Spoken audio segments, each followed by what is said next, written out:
వారంలో 7 రోజులుంటాయి కదా. అయితే సండే తర్వాత మండే, మండే తర్వాత మంగళవారం, మంగళవారం తర్వాత బుధవారం, బుధవారం తర్వాత గురువారం ఎందుకొస్తుంది? ఇది మొత్తం ప్రపంచం అంగీకరిస్తుంది కదా. ఇప్పుడు మీరు చెప్పండి, దీనికేదైనా లాజిక్ ఉంటే సండే ముందు రావడం అర్థం అవుతుంది. ఎందుకంటే అది అత్యంత ప్రధాన గ్రహం. ఇంకా మనల్ని అడుగుతారు కదా, మీరైతే 7 గ్రహాలు కాదు 9 గ్రహాలు అంటారు అని.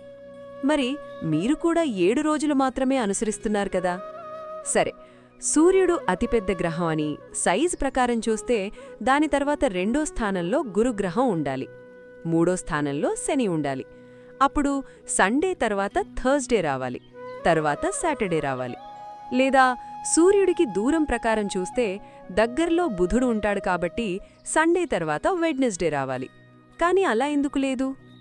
దానికి కారణం శుద్ధ భారతీయ జ్యోతిష్యం, అంటే భారత వైదిక జ్యోతిష్యంలో ఉన్న ఒక ముఖ్యమైన సూత్రం హోరా. జ్యోతిష్యం గురించి కొద్దిగా తెలిసిన వాళ్లకు హోరా అనే పదం తెలుసు.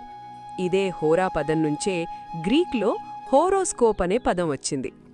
ఇప్పుడు హోరా అంటే ఏమిటంటే, సూర్యుడి మొదటి హోరా ఉంటుంది. ఆ తర్వాత 24 గంటలు పూర్తయ్యాక 25వ గంట మొదలయ్యే సమయానికి, అంటే నెక్స్ట్ డే మొదటి హోరా చంద్రుడిదవుతుంది. చంద్రుడి తర్వాత వచ్చే 25వ గంటలో మొదటి హోరా మంగళుడిదవుతుంది. మంగళుడి తర్వాత బుధుడిది. అంటే వైదిక జ్యోతిష్యంలోని హోరా లెక్కల ప్రకారం క్రమం ఇలా ఉంటుంది: సూర్య, చంద్ర, మంగళ, బుధ, గురు, శుక్ర, శని. అదే క్రమంలో వారంలో ఈ 7 రోజులు ఏర్పడ్డాయి. మనమిది చాలాసార్లు విన్నాం కూడా, కాని గమనించలేదు. మన ఇండ్లల్లో పూజ సమయంలో నవగ్రహ శాంతి మంత్రం పండితులు చదివేటప్పుడు మనం వింటాం: బ్రహ్మ మురారి త్రిపురాంతకారి భానుశశి భూమిసుతో బుధశ్చ గురుశ్చ శుక్ర శని రాహుకేతవః సర్వే గ్రహాః శాంతికరా భవంతు. ఇందులో ముందుగా ఏముంది?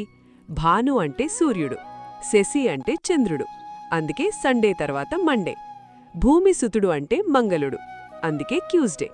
తర్వాత బుధశ్చ బుధవారం, గురుశ్చ గురువారం, శుక్ర శుక్రవారం, శని శనివారం. రాహుకేతు ఉన్న వారాల లెక్కలో ప్రధానంగా ఈ 7 గ్రహాల క్రమమే అనుసరించబడింది.